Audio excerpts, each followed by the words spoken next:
All right. This is scene one, take one. Oh, man. Hello, everyone, and welcome back to Japanese Grammar Lessons. I'm your friendly internet teacher, Hitsuji Kai Sensei, and today we'll be talking about the verbs da and des. Now that we have a better understanding of Japanese word order, I feel like this is the next best topic to talk about. Consider for a moment the English verb to be.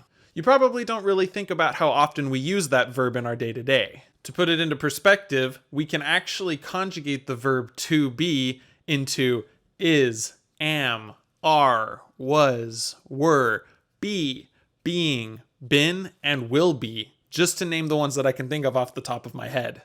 It goes without saying, but the verb to be helps us describe just about everything. The Japanese equivalent of this verb is des, or in its plain form, da. While the verb des doesn't really conjugate into nearly as many different words as it does in English, I would argue that it's just as, if not more, useful in Japanese. Now, the reason I say that is the verb des is incredibly useful in so many grammar principles that we're going to learn. Now that we've got one video under our belt, let's talk about the prerequisites for this grammar. Prerequisite 1, word order. We talked about word order in the video just before this one in the series, so if you haven't watched it, go check it out. Knowing word order will help us know where to put des in a sentence and what a sentence with des looks like. Prerequisite 2, knowing a bunch of nouns and adjectives to use in these sentences. If you want to practice this one once we're finished, I would look up some words to describe yourself and then go use them in a sentence with the word watashi. Now, let's look at the actual grammar. Before we begin, I just want to point out that the verb des and da are the exact same thing, it's just that des is the polite form. I'm going to stick with using des throughout the rest of this video just so that I don't confuse anybody, but I want you to know that they do mean the same thing. The most simple construction of this grammar is going to be noun wa, noun/adjective des. And as we discussed in the word order video, if all of the participants in a conversation know who the subject of the sentence is, you can even omit that too. At that point, the sentence is just a noun or an adjective and then des. I'm going to take this opportunity to point out something that's really awesome about Japanese verbs. And this applies to all verbs, but specifically I'm going to focus on des and to be for this video. The nice thing about Japanese verbs is that we don't have to conjugate them based on who the subject is. What I mean by this is that in English we have a thing that we have to worry about called subject-verb agreement. Subject-verb agreement just means that whatever the subject of the sentence is, the verb has to make sense with it.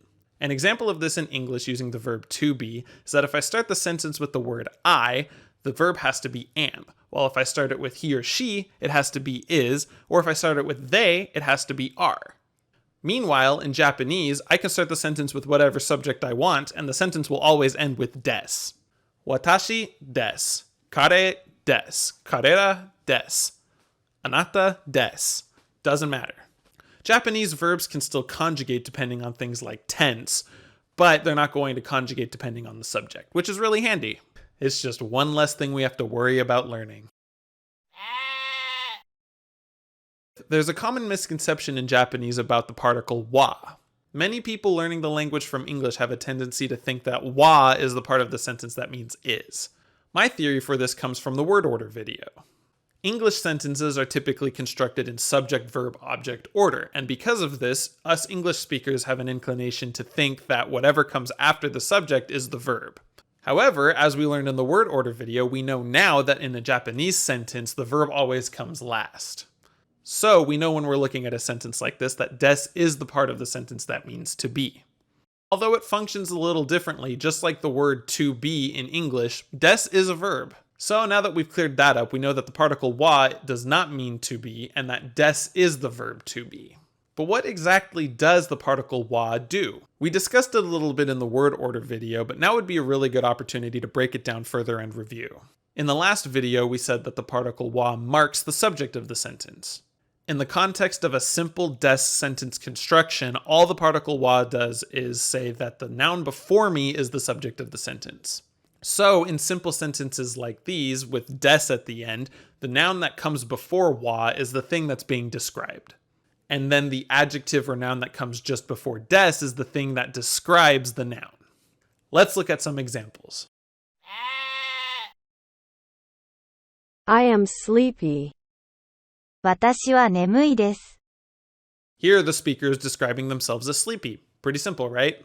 Like we just discussed, we see that the particle wa comes immediately after the noun watashi, meaning that that's the subject of the sentence.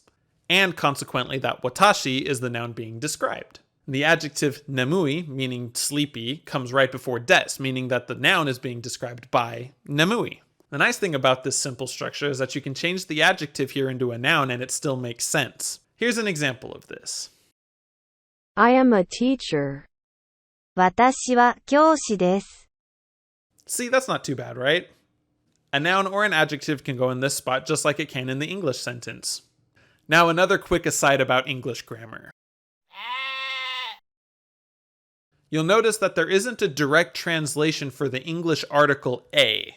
I didn't really discuss it in the last video, but articles in English are a, an, and the. And I'm sure that there are other words that technically count as articles, but those are the big three. When translating a sentence from Japanese, it's a little tricky to determine whether the article coming from Japanese is going to be a specific article, the, or a general article, a or an. The short answer is that there's another particle that goes along with wa to mark subjects in a sentence. This would be the particle ga. The particle ga actually does a lot of different things in Japanese, but in this particular context, it differentiates between the topic and the subject of a sentence. Now, I know what you're thinking. In the last video, I said that the subject was basically just the topic of the sentence, right?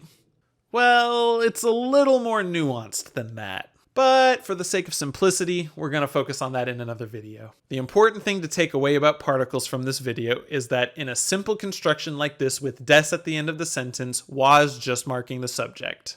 And therefore, the word that comes before the wa in the sentence is the thing being described. As a quick side note, I just want to point out that most of these rules that I'm teaching are not always going to be definitive. What I mean by that is that most of the rules I teach you are going to have some kind of exception along the way. But if I spend every video focusing on those exceptions, it's just going to confuse you. So my goal is to address those as they come up. If you ever hear me say mostly or always or some other definitive word like that, just know that I'm aware there are probably exceptions to what I'm talking about. As a matter of fact, if you think of any exceptions to the rules that I'm teaching about, post them in the comments so that we all are more aware of them. And that does it for the basics of the verb des. If you want to practice this a little bit more, go ahead and try making a des sentence in the comments and tell me what it means in English. Even if you're afraid of messing up, I encourage you to write or say what you want to say anyway. I've been learning Japanese for over 7 years and I can't tell you how many mistakes I've made. But you know what? My high school Japanese teacher always said that we should take risks and make mistakes because we're not going to learn anything otherwise. It's precisely because of those mistakes that I'm able to have a conversation in Japanese now. Be sure to check the description for additional notes and references on this subject. After learning word order and your first verb, you might be worrying about things like future tense and past tense, but don't panic. I'll talk about those in a future video. Right now, we're just solidifying the basics before we move on to anything more complicated. Also, with the way that some adjectives conjugate, it can Wait, hold on. Did Tsujikai Sensei just say that adjectives conjugate in Japanese? Yes, some adjectives do conjugate, and the way that they interact with the verb des is a little unique, so we have to set this up first. We're taking it one step at a time. As always, remember to leave some feedback in the comments so that I know how to improve. Like the video if you enjoyed it, and dislike it if you didn't.